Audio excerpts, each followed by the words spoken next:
एक दीपक जो बुझा नहीं।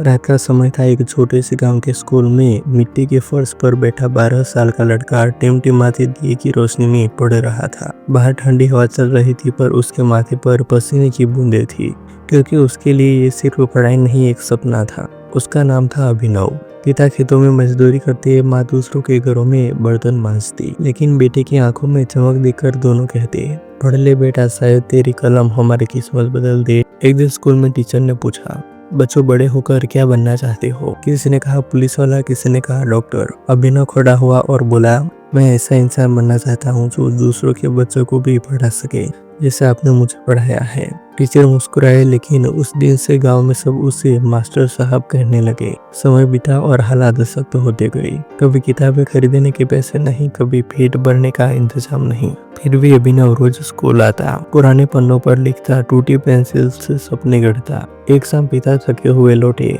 बोले, बेटा अब खेतों में हाथ बटाना पड़ेगा, घर का खर्च नहीं चल रहा। अभिनव चुप रहा। दिए की लो कांप रही थी, जैसे उसके सपनों की तरह। लेकिन माँ ने वही दिया सीधा किया और बोली, इस लो को बुझने मत देना बेटा, यही रोशनी कल हमारा रास्ता दिखलाएगी।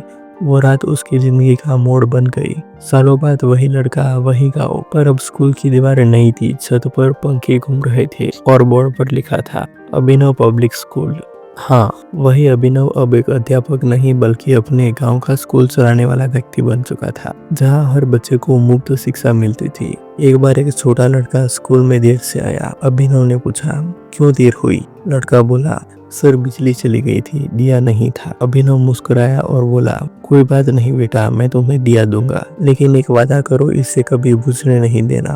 वो क्षण पूरे गांव के लिए एक सीख बन गया। कभी कभी जिंदगी में छोटी सी रोशनी ही सबसे बड़ा रास्ता दिखा देती है। अगर हम ठान ले तो हालात कितने भी अंधेरे क्यों न हो, दिया हमेशा चलता रहता है।